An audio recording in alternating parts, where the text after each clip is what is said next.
players gather to cast powerful spells, some of the oldest and most revered in the history of Magic the Gathering: Thorn Elemental, Library of Alexandria, Infernal Tutor, and many others.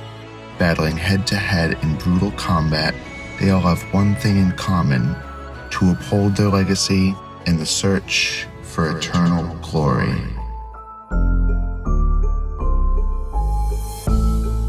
The Eternal Glory podcast is brought to you by the minds behind Bosch & Roll on YouTube, Arabian University, and theepicstorm.com. This episode is sponsored by Moxfield and financial advisor and certified financial planner Nicholas Robb.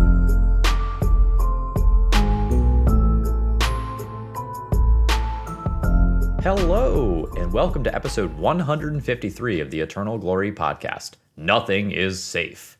We've already recorded 30 minutes of introduction and banter for the week, available in our supporter-exclusive pre-show. Check out patreon.com/eternalglory to gain access, or join as a YouTube member for the same content on YouTube instead. As always, I'm Phil Gallagher, aka Thraben U. I am Brian Coval, aka Bosch & Roll. And I am Bryant Cook of the Epic Storm. Shout out to our new patrons and members since the last episode. We've got Corey, we've got Thomas, that might be an I or an L, Thomas I or L. Dr. Creepster went to creepy school, got that PhD in creeping. Good job for you. And there's a few people who, by the date, I should have shouted already, but I don't remember doing it. So this might be a double dip, but RJL, Spips, Cameron W, and Emily W, welcome to the Patreon as well. To win in Magic, adjust your strategy as the game changes. The same is true of investments. Nicholas Robb, financial advisor and certified financial planner, can help you create a game plan for your financial goals. Call 314-968-3783 or email nicholas.ropp@edwardjones.com. That's nicholas.RAUPP@edwardjones.com to get started today. Edward Jones, member SIPC. And if you're interested in advertising to our 10,000 plus Eternal gamers every episode, reach out. We're always accepting new sponsors. So the main episode today, we were done talking about bans. If you want to hear about legacy bans, we did a whole hour on that in the last episode. Go read that. But when we were trying to decide on a topic for this one, Bryant said something very interesting, which is, you want to give us what the quote that you said? I don't remember the exact quote off the top of my head, but I was like, everything sucks. Like every format is on fire.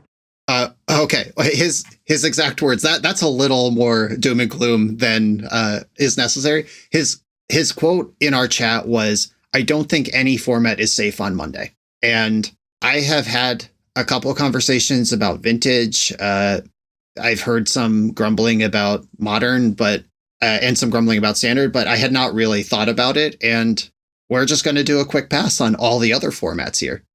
So why don't we start with the first one?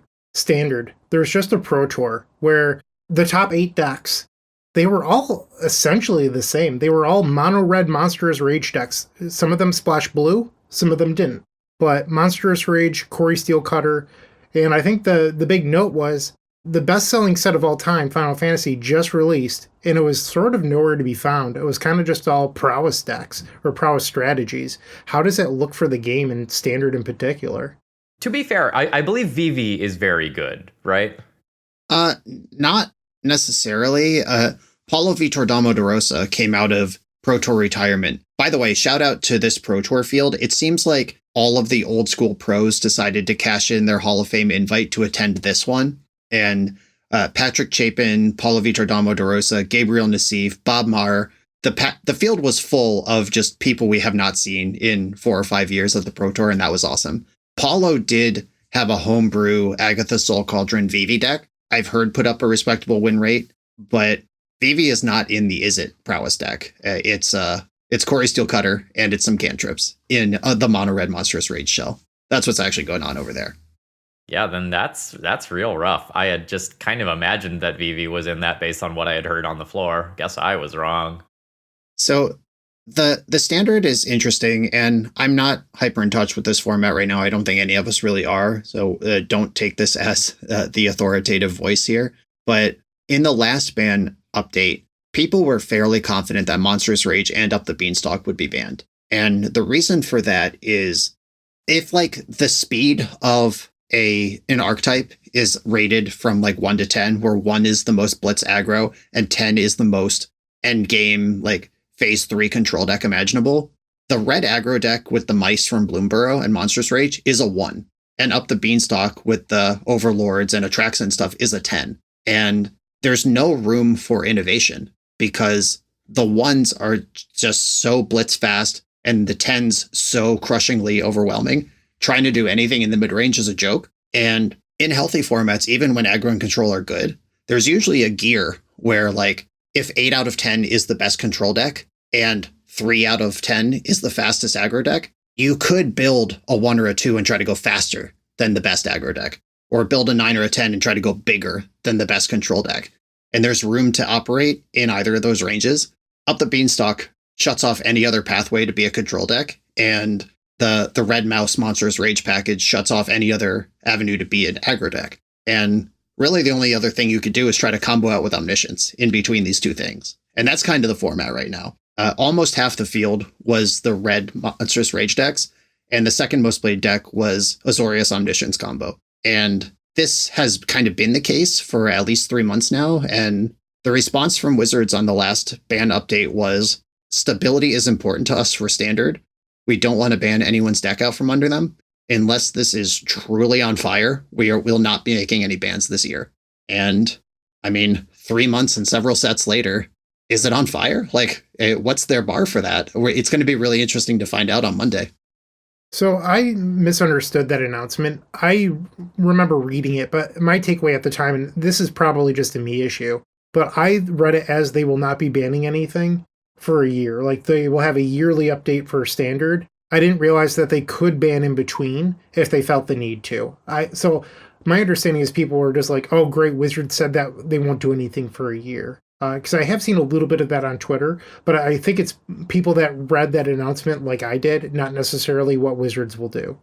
Right. And the Commander ban update that came out a little while back, they did say we will not change the ban list again until next year. That was a hard just stamp on the end of the conversation. I believe the language of the Standard one was, if it burns down, we can take action, but we really, really, really don't want to. Even if it's a little ugly, we'll let it ride. But if it's truly on fire, we'll fix it. Gotcha. So Pioneer is sort of similar to Standard, and we could probably lump these together, but Pioneer, the top decks in the format are, Phoenix, Monstrous Rage decks. And then, like, honestly, everything after that is like very, very, very small percentage of the format. Like Lotus Field, which is the deck that I play, is in 4th place on Goldfish, but it has like a 2.3 percentage of the field. Like, it's like not very big. I'm sorry, it's 5.8. And it's just that the format is Monstrous Rage decks. Like, that's what the format's defined as. And I find it's kind of weird that it's very similar to Standard right now. But another thing is, like, the Izzet decks aren't Corey Steelcutter decks. And you'd think that they would be, because like the Phoenix decks are just chock full of cantrips, but the Arclight Phoenix package is so good that maybe they don't need it. And I thought that was kind of interesting. Yeah, the Pioneer Mono Red aggro deck barely has a card that's not legal in Standard in it. Like, the core is Heartfire Hero, Emberheart Challenger, Manifold Mouse. Those are the 3 mice that are in the Standard deck. Screaming Nemesis from Duskmourn, Sunspine Lynx from Bloomburrow, Burst Lightnings in Foundations, Monstrous Rages in Eldraine, Reckless Rage. Okay, we finally found a card that is not Standard legal, going pretty far back. Lightning Strikes in Aether Drift, Kumano Faces Kakazan, and then there's some Mutavaults and Ramunap Ruins in the mana base. That there's like 3 different cards there that aren't legal in Standard. That is the power of this mono red deck in Standard. It is also the best deck in Pioneer with barely any changes. So what about if we go a little bit older and we go to Modern? How are we feeling about Boros Energy? That deck has been relatively dominant through a ban wave or 2, I believe. I think they've lost a few cards there. Yeah, they've lost Amped Raptor and the One Ring. Amped Raptor as a targeted ban, and the One Ring as this is a problem in many decks, but especially in Boros Energy. Bryant, I think you're playing the most Modern right now. You talk first. I sort of have an unpopular opinion on this one. A lot of people are like, you have to ban Guide of Souls. It's just too good for what it does. And like, I sort of get it. Like, Guide of Souls is a powerful card, but playing the format, granted, I play a lot of combos, so my perspective might be warped. but it feels like Guide of Souls is not a card that is dramatically over the line. Like, it is very powerful.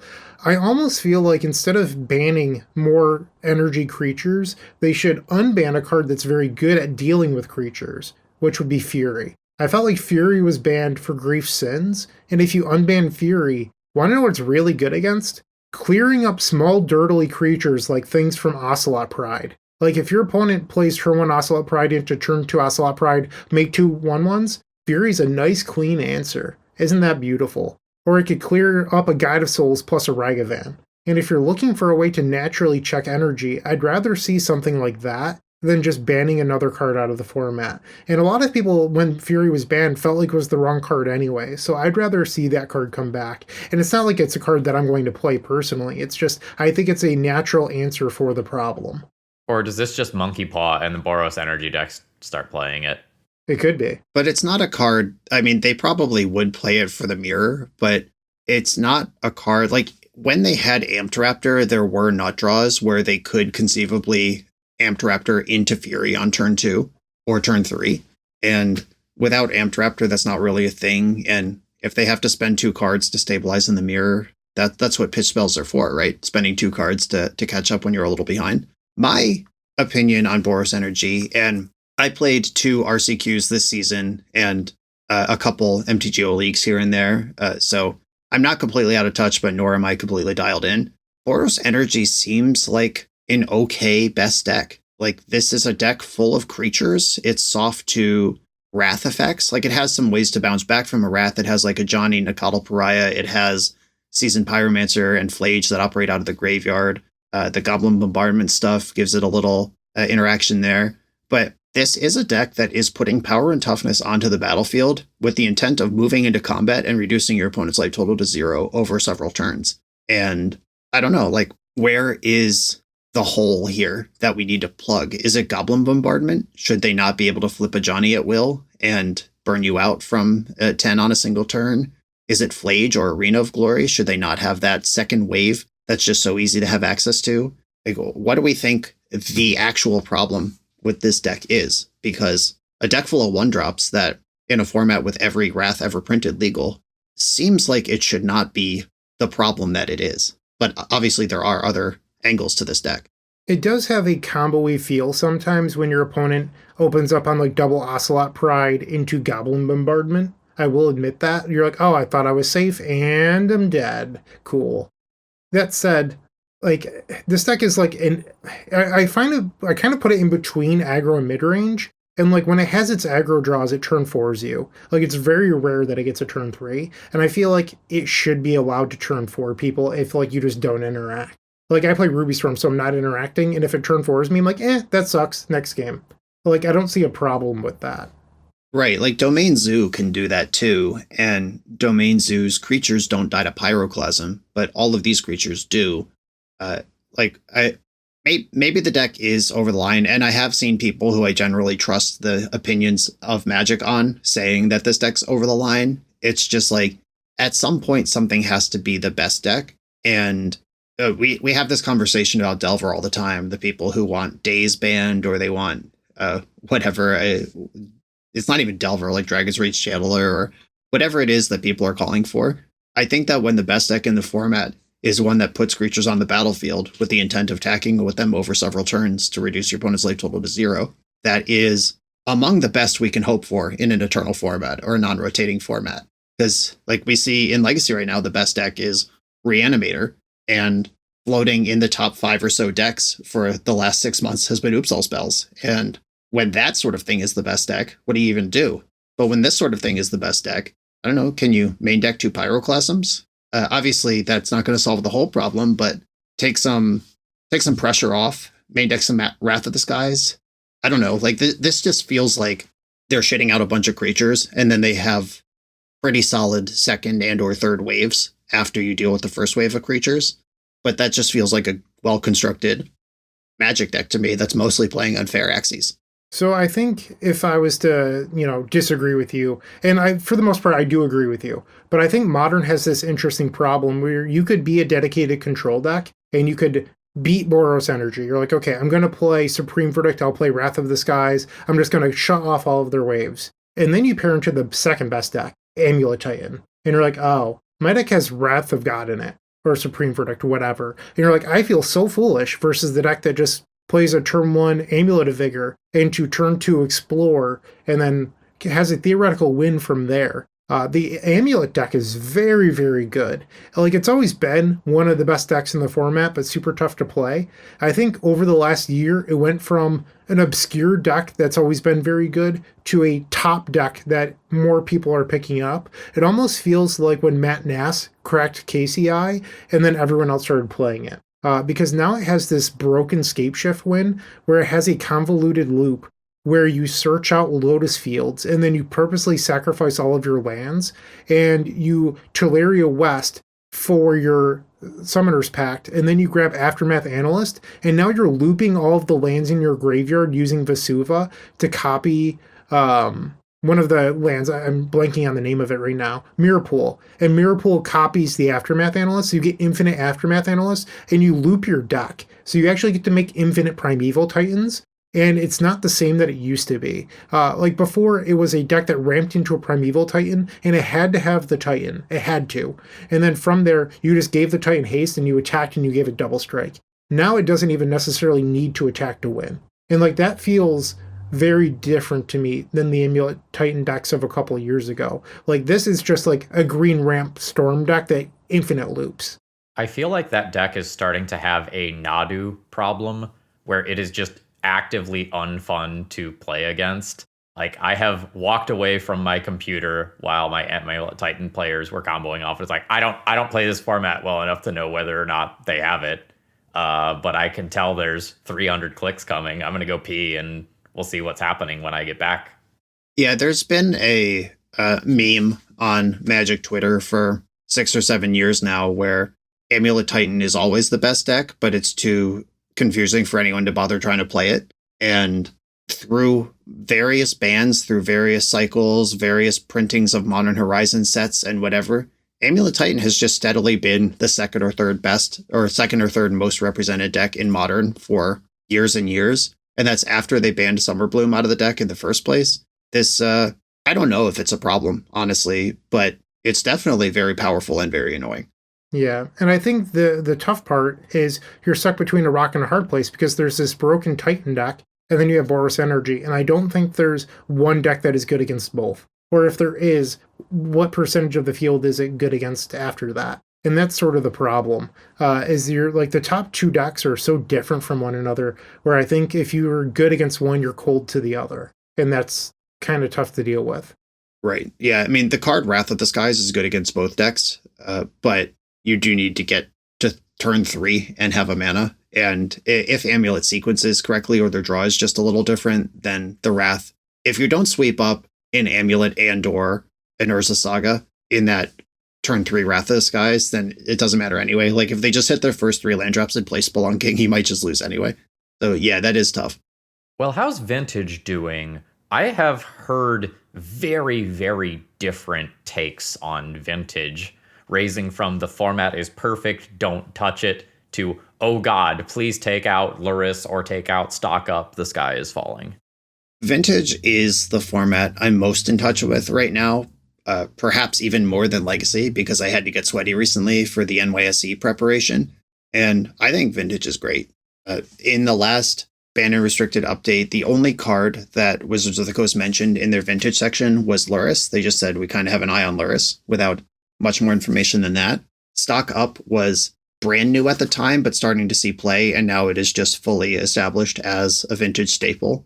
And frankly, I think both of those cards are fine and cool to exist in the format. And I worry what would happen with the busted combo decks if Luris was banned. Because the only bad matchup in Vintage for Doomsday is Luris Control. And Luris Control just happens to be the best deck in Vintage. So things like Doomsday or things like Jewel Shops. Yeah, Bryant is steepling his fingers like Mr. Burns right now. He can't even wait. Things like Jewel Shops and Doomsday, which are kept in check by this Luris deck. And the same conversation we were having about Boros Energy and Delver of Secrets. Vintage Luris Control, the strategic goal of that deck is to make your opponent play Legacy against you. If the best vintage deck is a deck that wants to slow down and play a lot of turns of Magic and win with cards like Orcish Bowmaster and Psychic Frog, hell yeah, we could do worse than that. What if the best deck was Doomsday? That sucks. Respectfully disagree, but okay. I mean, I think Doomsday rules, and Doomsday has a great position in the metagame. Like, if it can either solve or dodge its Lurrus control matchup, it will dominate. Like your Eternal Weekend last year, your innovation with having a bunch of Murktides in the sideboard to just stomp over the Dimir deck was really smart. And I just think that they have to play a lot of turns of Magic. They have to make a lot of decisions. They're just a Legacy deck with a few pieces of power in there, compared to all the ways you could win on turn one, or could win without casting a spell, or all the nonsense that Vintage enables. This deck has the intention of wastelanding its opponent more than once, and to get to a point of stability. Some decks don't even plan to play 2 turns. And I think this is a great thing to exist and to be good. So kind of wild. I'm looking over deck list right now for Doomsday, just wondering like what the current people are doing. I'm going to mispronounce this because I'm just not good at saying words, but Tusabacat, they're playing a 2 main deck Force of Negation on top of Force of Will. Okay, that's not like crazy. They're also playing the Daze. Okay, they have Flusterstorm. Sure. They also have 2 main deck Mindbreak traps right now. That is wild to me and says something about the format where they're like, okay, my matchup against the Lurrus PO deck is so tough that I'm just going to main deck Mindbreak trap.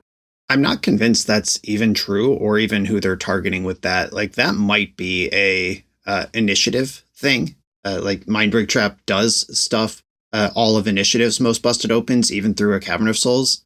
I mean, I don't know. I'm not building or playing Doomsday, and Lurrus PO is an extremely popular deck right now. Maybe just anything to break serve and stop their combo, and then you can get into your heavy sculpting. Then maybe that is what they're doing. But Lurrus PO, despite being extremely popular, is not the most winning deck in Vintage. It's Lurrus Control. And if we ban Lurrus, or if they ban Lurrus, not us, we have nothing to do with this. If they ban Lurrus, Reddit is already clipping that, Brian. Like they're already using it. I know. I misspoke, and now it's over for life. Paid actors. When do we get paid, by the way? We've been doing a lot of acting. So if Lurrus does get banned, I think the PO decks just start playing Tinker and do something different. Like, it's a real cost to not have Bolas's Citadel or Sphinx of the Steelwind in your blue artifact combo deck. The control decks, though, nothing's coming to save them. Like, control decks before Lurrus came out, it was like Bug with Deathrite Shaman, Oko. They had to main deck for Collector Oofs just to keep up with the real busted stuff in the format. That's what control looked like in Vintage. And now Lurrus lets you go like 2 for 1. You could play 7 forces in your deck and go 2 for 1 just to survive to turn 3, and then deploy your Lurrus and start Mishra's Bobbling to earn those cards back 1 turn at a time. That play pattern, I think, is so healthy and would cease to exist if Lurrus didn't exist. I don't think you slow down the combo or hurt its meta share at all if you ban Lurrus. I think combo runs amok if you ban Lurrus.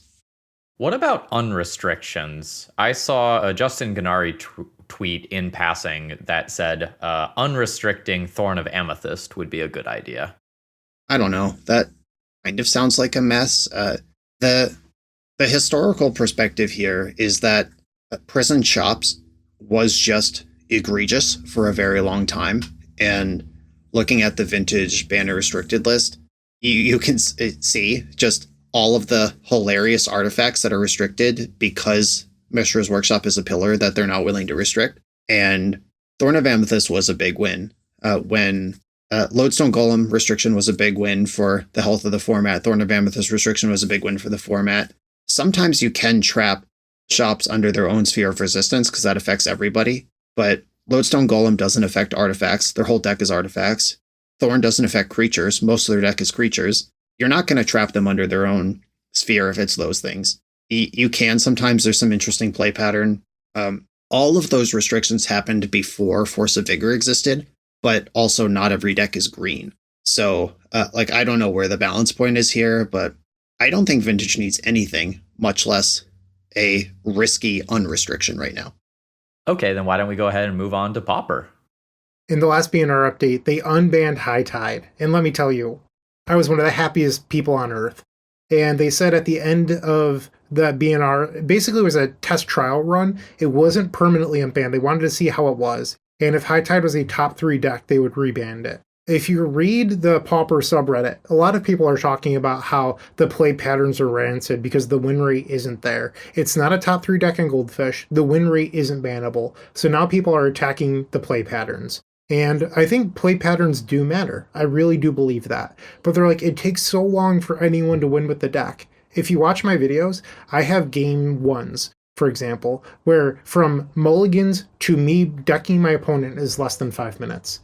And there's control games that go longer than that. Or you could look at other decks like Familiars, a deck that literally just flickers their creatures infinitely until they have enough mana and resources to bounce all of your permanents and then stock their hands up with counterspells and pass the turn. And their whole game plan after that is attack you with a couple 1/2s until you're dead. So that deck doesn't win the game. Cycle Storm exists. That deck you have to cycle through your entire deck in order to win. There's a lot of decks that take a lot of time. There's Turbo Fog. Dude, Walls combo? Yeah. Walls combo sucks. That deck is maybe the most clicks of any deck I've ever seen to actually win a game on Magic Online. Like worse than Bomberman, worse than Food Chain. Walls is rough. So much worse than High Tide. Yeah, and High Tide is still legal. So I don't think that there's...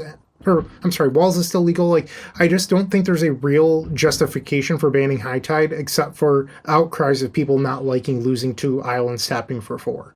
And I mean, there is a comparison that we can have here because one of the arguments in defense of Oops All Spells is the win rate's not that good. People just don't like losing to it.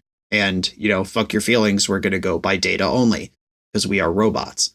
And what is the difference between High Tide being a miserable deck to play against with a low win rate and low play rate versus what's going on with the Oops All Spells in Legacy right now?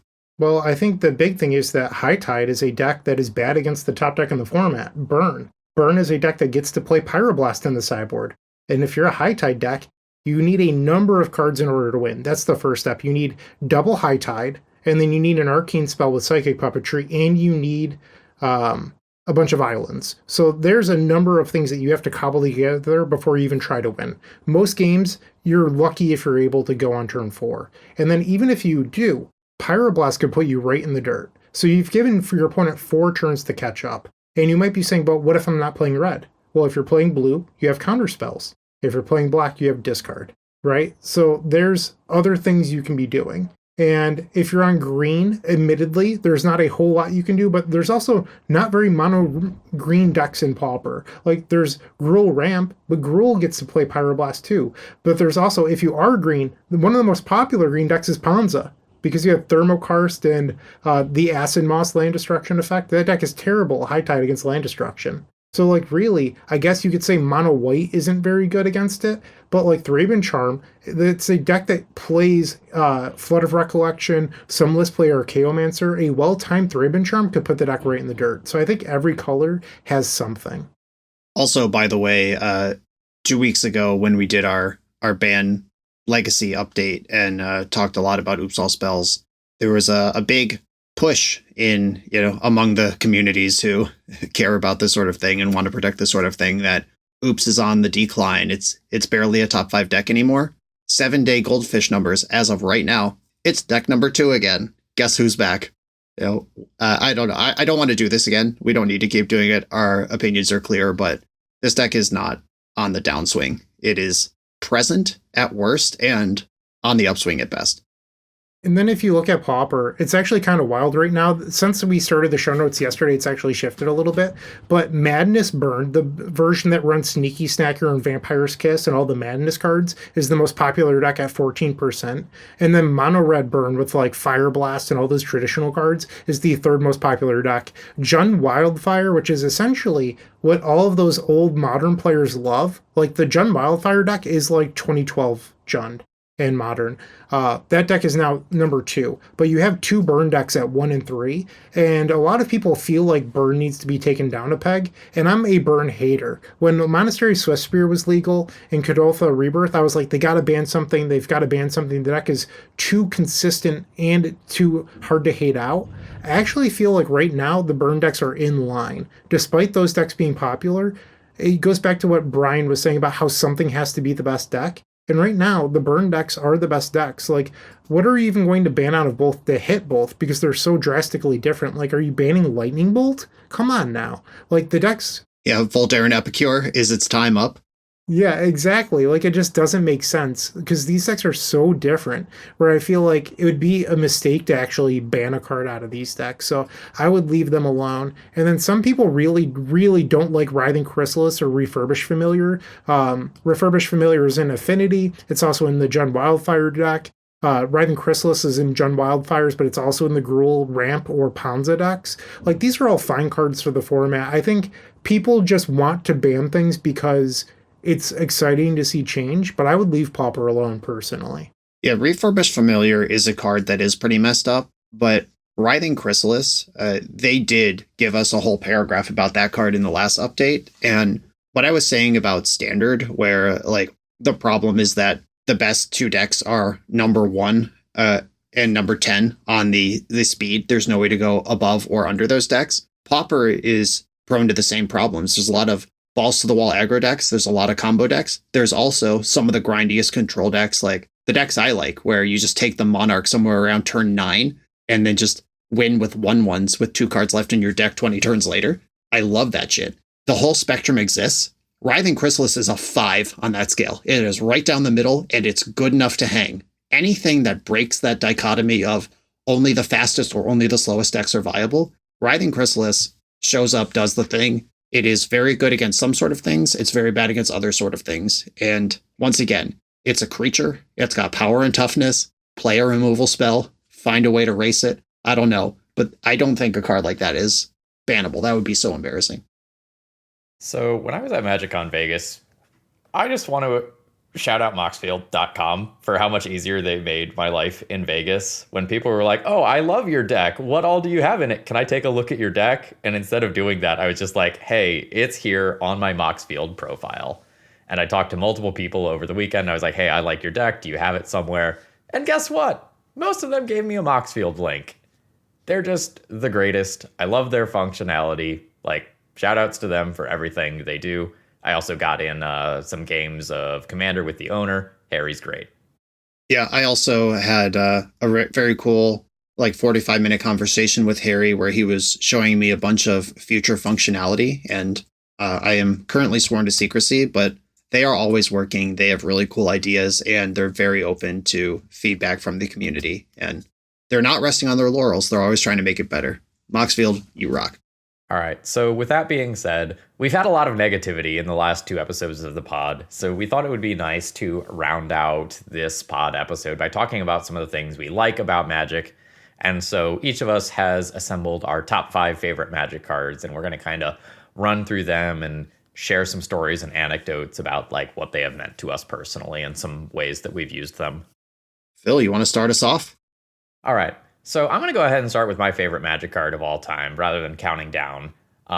Let's talk about Vampire Nighthawk. This was the first card that I ever purchased when I was a brand new Magic player. I got a pair of starter decks off of Amazon. I remember the mono black one with Chittering Rats from, I don't know, like the Dark Steel era or something like that. Very, very well. And I purchased 4 of these, and I was like, how am I ever going to lose? It's got flying, it's got lifelink, it's got death touch at 3 mana. Like, this is insane. And to this day, I just really feel like it is one of the best designed Magic cards of all time. Like, you could stick that in any set where the flavor was reasonable, and like that would be a great card in Limited, and maybe slip its way into constructed, depending on what the format looked like. I'm playing in a cube tournament, like kind of a mini CubeCon thing this weekend. And one of the cubes that we're drafting is the Limited All-Stars cube. And out of 520 cards or whatever, the creator chose Vampire Nighthawk to be the picture on the front of the cube. And there's a reason this one's a banger. And I still play it in Commander to this day, where it serves as a rattlesnake card. For those of you not familiar with the term, it sits there and just kind of looks a little threatening and a little annoying, and it keeps people from attacking you. And, you can do things to buff it up, bring it back, make it, larger, whatever. And, it still has slots in a Commander deck, despite the fact that, you only, air quotes, get 100 slots, and it's still just totally reasonable to play, even in a 4-player environment. Awesome. Bryant, what do you got for us? My number one card won't be very shocking to most of you, but Galvanic effing Relay. I love this card so much, and it makes me smile every time I think about it because, one, I have a print of it on my wall in my office, and I got the artist to sign it, Keep Storming. I have the first ever Galvanic Relays ever signed, but also the first cards the artist has ever signed. So that means a little bit more to me. And when it first came out, I shared it to the Storm Facebook chat because it was, if you think about it, MH2 was so long ago. A lot of the community chats were still on Facebook, which is wild. But I shared it to that chat, and it probably had 30 of the best combo players out there. And I got shit on. People are just like, this card's unplayable. And I was like, what do you mean? It's like a mini Mind's Desire / Necropotence. So I was like, there's got to be something here. I got laughed out of the chat. No one believed in me. And sure enough, I rebuilt the Epic Storm to win with it. I decided that it was so good I was going to play 8 baubles at one point, and the whole deck became about Galvanic Relay. And I've won a lot with it. I have a SCG first place finish with it. I top 8 at Eternal Weekend. There was a weekend on Magic Online where there was a PTQ on Saturday and the Legacy Challenge on Sunday. First place in both events. I qualified for the Pro Tour on the back of Galvanic Relay, which is just super, super cool. And to me, and I don't need people to agree with me on this, but it's a card where if it's main deck worthy, Legacy is in a healthy spot because it means that the format is fair. It's a card where it's really bad if the format is fast. And if it's fast, it's not a playable card. So if the format's slow, that's usually what people enjoy. And it's sort of just like this weather vane for me where if Galvanic Relay's good, Legacy's good. And it's not that I have to play Galvanic Relay, but it's sort of just a signifier to me. And I just love the card so much. Yeah, I'm terrified of Galvanic Relay as somebody who likes slow blue play patterns. That card sucks, especially when the first relay hits the second one. And then you're just like, damn, I'm never getting through this. Yeah, but you have consigned to memory now. There's tools to fight it. I mean, the card's fine. All right, Brian, give us one of yours. Yeah, I'm going to start at the beginning, and this might surprise some folks. Flowstone Sculpture is the card here. This is a 6 mana 4/4 artifact creature from Tempest, and it has 2 mana, choose and discard a card. Flowstone Sculpture gains flying, first strike, or trample permanently, or put a +1 counter on Flowstone Sculpture. This is just a big old boat of a Magic card, and Tempest, as I've talked about in the past, was my first real set when I started playing Magic. I came in through Portal, and then Tempest was the next big set release, and it was one of the first rares I opened. Being colorless, I just shoved it in every deck for a while. Being kids, and we didn't know how to build decks properly, nobody had removal, so this thing would just truck away, give it flying, and then dump +1 counters on it. Who cared about cards in hand? We didn't understand card advantage, we didn't understand removal. This thing was just dominating force on the battlefield for my first couple of years playing Magic with my young friends. I named my cat Flowstone after this card. I got my cat shortly after I started playing Magic when I was a kid, and she was named Flowstone after this card. And I have a standing order with Vorthos Mike and Mark Aronowitz and the various people in the MTG art community that if Flowstone Sculpture ever surfaces, I want that shit. Whoever has it, nobody even knows where it is. It's not like it's in a collection and it's not for sale right now. Nobody knows where it is. But if it ever pops up, just putting that out there. If you, the listener, happen to know the owner of Flowstone Sculpture's original art, put them in touch with me. I'm motivated. So I'll do one of mine, literally from the first pack that I ever cracked. So I got 2 packs from Walmart or something like that right when I was starting. And I was opening Scars of Mirrodin packs, and my first 2 rares were Mirror Battlesphere and Tempered Steel. the deck built itself for casual me. But I love a Mirror Battle Sphere. So if you weren't around for that, it's a 7 mana colorless card for a 4/7. When it enters, you get 4 1/1 mirror tokens. And when it attacks, you may tap your untapped mirror creature tokens. And for each one you tap, it gets +X/+O until end of turn and deals X damage to the player or planeswalker it's attacking. And so when I first started playing, I built this like really crappy deck with all the mana mirror that was just trying to accelerate into that card and make my mirror bigger with tempered steel. And that gave me great joy. And then as I pivoted into playing what was called EDH at the time, now Commander, that was just something to put at the top of the curve in my decks where it's like, oh man, this comes down and if you remove it, I still have 4 chump blockers. Like this card rules. I still play Mirror Battlesphere in my Bosch Commander deck, and shout out old school vintage. We used to tinker for this thing. For a Goblin Welder, it gives you the material to just loop it in and out of play. Like if you have 2 Goblin Welders and tinker for Battle Ball, you're going to have 10 mirror in play on the next turn and kill your opponent in one shot. Like this is a real card in both casual and competitive formats. I was devastated this weekend. I don't remember exactly what happened, but I stole someone's artifact tutor while playing my Delina Wild Mage deck. And I'm like, yes, I'm going to go get a Mirror Battlesphere and it is going to win me this game. And then I flipped through my entire deck and went, oh God, I took Mirror Battlesphere out. And I was just crushed upon that realization that I had taken out one of my favorite cards that was absolutely perfect for the weird spot I was in. Congratulations, you played yourself. I sure fucking did. Brian, what do you got next?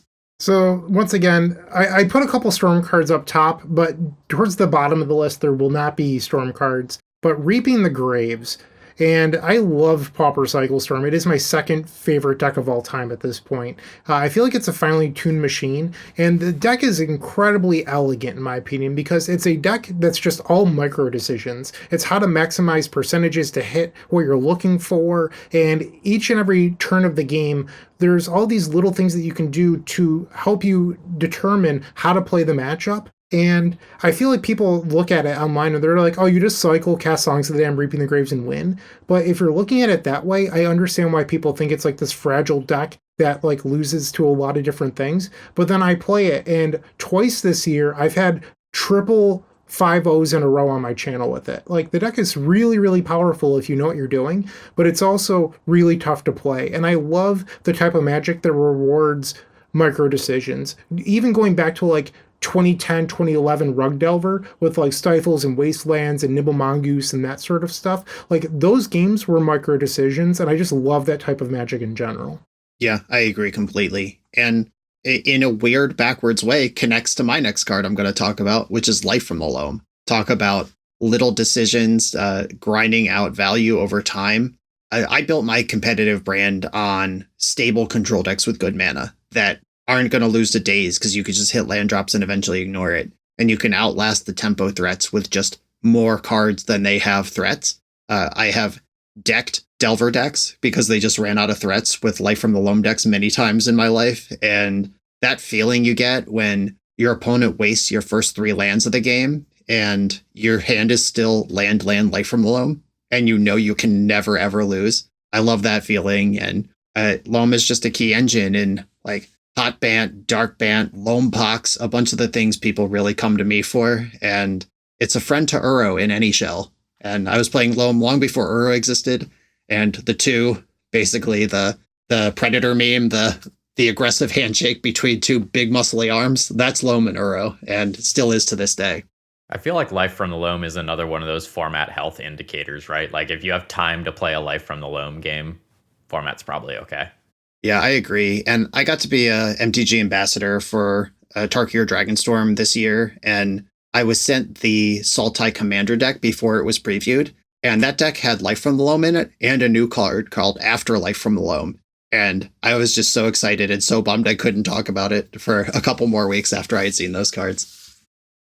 Let's take a little break and then do our remaining top 5 lists.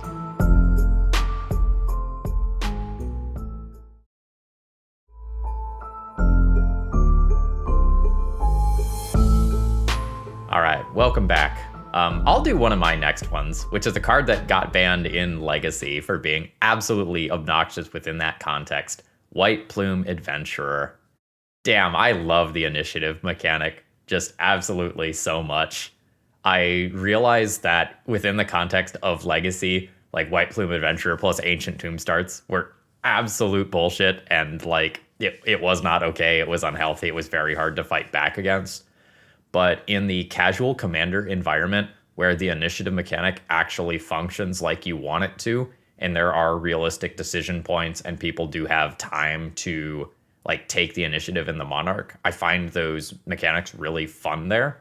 And if you play it in a slightly more unfair way, going infinite and draining out people by infinitely going through the Undercity is a pretty cool way to have a stylistic infinite combo win.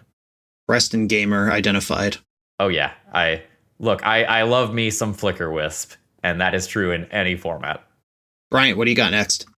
So my next one goes back to the early pandemic lockdown. The Epics from YouTube channel hadn't really taken off yet, and there was a lot of times where Google Hangouts existed. I mentioned that Storm chat with 30 combo players in it, and we would just share Google Hangout links, and then people would hop in and out. And Alex McKinley and I'm not afraid to say Alex is one of my best friends at this point, and we became best friends over the pandemic, hanging out in those Google Hangout calls. And we would just play vintage Paradoxical Outcome over and over again because I didn't have to record videos. We were like, what do you want to do? Let's grind vintage. And we played a ton of Paradoxical Outcome, which led to me grinding challenges. I won 3 vintage challenges, first place finishes in a calendar month, not counting other top 8s. Like, I was just on fire. And I just grew to really love Paradoxical Outcome at that time. And it was part of that success that I had was what led to YouTube taking off for me. Because I was like, oh, people want to watch me play Magic. Like, I made $80 last month through YouTube. How can I push this? And that was really the stepping stone. And a big part of that was Paradoxical Outcome. So I'm just thankful for that card, but also just like the good times with friends on Google Hangouts. That's a great story and a great card. And my next card goes hand in hand with PO. It's Mox Opal. The Alpha Moxen are just iconic Magic cards and obviously just completely broken. And the attempts to balance the Moxen since then, like Chrome Mox, pretty broken. Mox Diamond, pretty broken. But a land is at least kind of starts to be a heavier resource. Mox Tantalite sucks ass. The Dragon Mox from Tarkir Dragonstorm, I've never seen in a deck. Mox Amber has the right balance. I think Mox Opal is the one that feels the most like a vintage Mox without breaking on the spectrum. And it's just so sweet. Like, it's a legend. Sometimes it's off. Sometimes you draw 2 of them. Sometimes you draw the second one before you've drawn your first artifact. It feels like awful. Sometimes it's just Lotus Petal because you draw 4 of them in the same turn in the middle of a combo and you get to keep going. I just love it from the design perspective.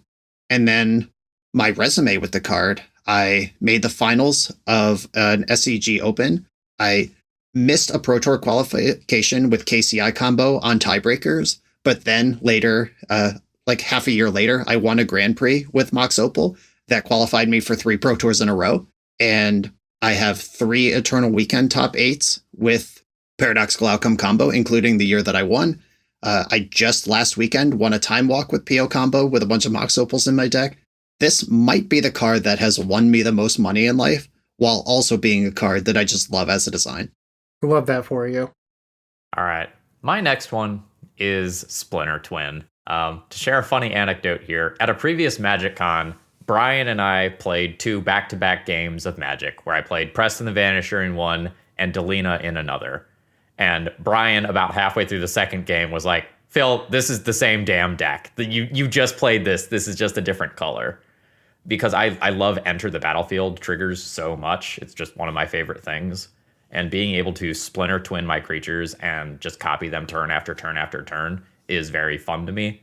And the fact that it just, happens to go infinite with Deceiver, Exarch, and Friends is some nice upside there.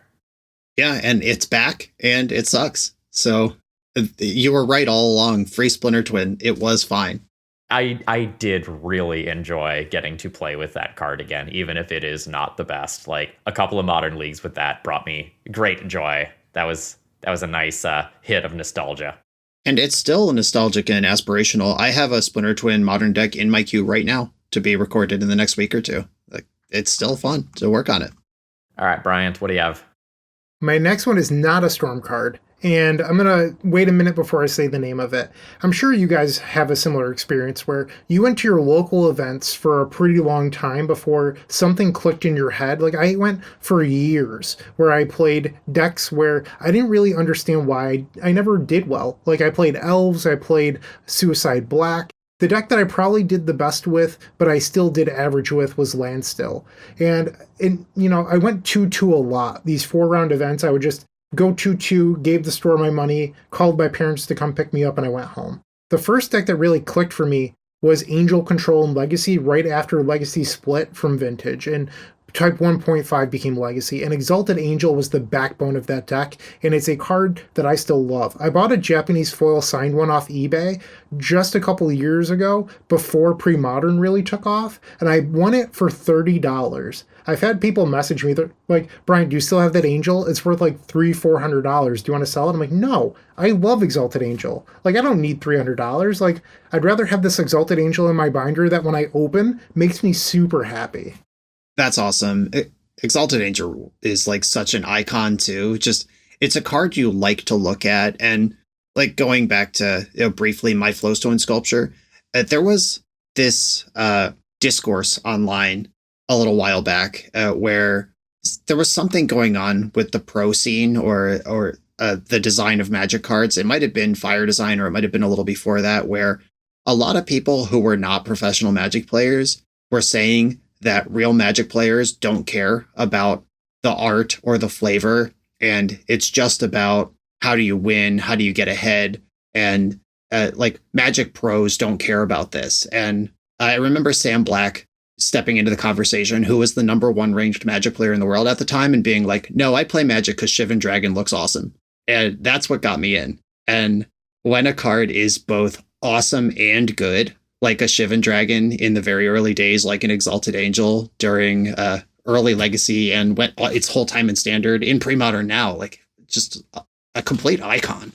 Yeah, and it was the first deck where something clicked in my head, and I went from going 2-2 at every local to 4-0 in a number of events in a row. Like, I remember there was a month where every Thursday Night Legacy I went 4-0, and I couldn't explain what clicked in my head at the time, but looking back on a bunch of the cards in that deck, it had some bangers. Like, if you know what Skeletal Scrying is from Odyssey, it's X and a black, you exile X cards from your graveyard, and then you draw X and lose X. Back then, Control decks played traditional card advantage, where you're like, oh, I'm going to just draw 5 on the end step and you're never coming back. And it was pre-Ponder, so it ran Telling Time, if you know what that is. 1 in a blue, you look at the top 3, 1 goes to your hand, 1 goes on top, 1 goes on the bottom. Like, there's a bunch of really sweet cards in that era that kind of just like fell by the wayside. And obviously there's power creep in Magic and stuff like that, but there's a lot of cards in that deck that I have a fondness for. But Exalted Angel is the #1, and I always appreciate that card because it was the first time where I felt like I sort of belonged playing at my locals, and I wasn't just like this 2-2 that gave up $10 every week. And shout out to Pre-Modern for making Exalted Angel the $30 card that it should be for the rest of time. You can get Commander Print ones for like pennies or whatever, but Onslaught Exalted Angel is like 20 or 30 bucks right now, and it's never going to come down again. And it's because of the Pre-Modern scene. Put the respect on the name, Exalted Angel. All right, Brian, what's next for you? I've got Ponder. Believe it or not, this is one of my favorite cards. Like before Life from the Loam became a core of my brand and the type of decks I like to play. This was before the printing of Uro, and I used to play control decks with just like 5 to 7 basic lands in them. Just back to basics in the main. Monastery Mentor was the win con. This is the genesis of the Island Ponder Keep mantra of the Bosch and Roll channel. Whether it was like a grindy post-top Miracles deck or something like Stoneforge Mystic, just blue cards, white cards, basic plains, basic island, and Ponder is the glue that holds it all together. I started playing those decks when the top 2 decks of the metagame were Delver and initial like proto versions of Red Stompy. And when the whole format is based around Wasteland Days and Blood Moon, playing 6 or 7 basics in your deck, it basically felt like your resources were untouchable. And Ponder giving you whatever you need. It's part of your mana base. It's that Force of Will. It's that Monastery Mentor. And still to this day, the ability to sculpt 3 turns ahead. Like anyone can cast Ponder and decide if they need a card that they see or not. But the ability to predict what your opponent is likely to do based on the resources and cards in hand and decide how many of those 3 cards you want and really just go into the tank. There's so many levels to the card. I obviously love Ponder. I have on the wall behind me signed prints from Mark Tadine and Dan Scott. On the bookshelf behind me, there's a little Ponder shrine with like 6 different signed versions of Ponder back there. This is a card that I've grown quite fond of. It's on my t-shirt. It's on my playmat. Obviously, I love Ponder if you're familiar at all with my work. Phil, what is your last card? Take us home. I'm going to go into the Commander Sphere one more time for Exquisite Blood. This is 4 and a black for an enchantment that says whenever an opponent loses life, you gain that much life. And when I started playing Commander, I was like, oh man, this is an infinite combo with Sanguine Bond. Like, this is so cool. And I've grown away from that over time, and I've started using the card just in a fair capacity. But I really like dumb Rakdos cards that make people lose a lot of life. Things like Heartless Hidetsugu that halves everyone's life total. Having Exquisite Blood in play when you do something big like that, or when you pass a slicer around the table, or when you drop some scary enchantment like Descent into Avernus, like lets you recover from all the self-damage you do to yourself, or lets you take advantage of someone else being the biggest threat at the time. And then you randomly end up with 70 life by the time that people notice that you actually have become a problem. And I just enjoy playing with this card a lot. It's a sweet one for sure. All right, Bryant, what's your last one? My final one is likely to be unexpected, but it's Goblin Guide. But honestly, it could be any of the cards out of that standard deck at the time. It could be Shrine of the Burning Rage or Kiln Fiend. There was a bunch of them. And right after college... Oh shit, I love me a Kiln Fiend. Yeah. Right after college, I could not afford the best deck in Standard, which was, the Stoneblade deck. It had Jace the Mind Sculptor, Stoneforge Mystic, Cogblade was... Yeah, Cogblade, that's what it's called. Yeah, Cogblade.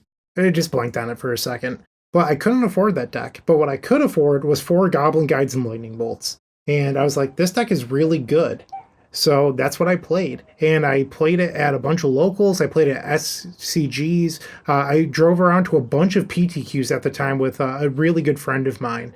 And we just grinded. I did really well in PTQs. Never won any, but I top-8'd a number of them. And then Goblin Guide and I sort of parted ways at GP Vegas in 2018, where I started off 6-0. All my friends were telling me before the event I should pick up Gift Storm. And I was like, no, the deck doesn't even have Gitaxian Probe, and I love Pyromancer's Ascension. I'm not going to play Gift Storm. Spoiler alert, I grew to love that deck. But Goblin Guide and I were doing so well at Vegas. We were 6-0, hadn't dropped a game, we were cruising. I then went 0-6 in games the last 3 rounds. And I went to a vendor, and I was like, buy my foil burn deck. And that's when we parted ways. But I always think about those post-college times where I didn't have a job and I was just traveling with my friends to PTQs, and it makes me feel good. I wouldn't trade that for the world, despite being like incredibly broke. Awesome. All right, I will finish us out here with my number 1 all-time favorite Magic card, which is not Ponder. It is Tinker. This card, oh baby. Love me a Tinker. Obviously, just, yeah, horrendously broken, obviously.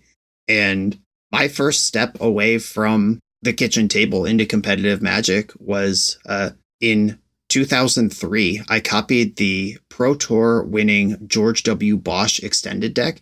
This is a time when Ancient Tomb was still legal and extended. And it was like Tempest through Mirrodin, I think, was the range of sets that were legal in this format. Or it must... No, Urza was after Tempest, yeah.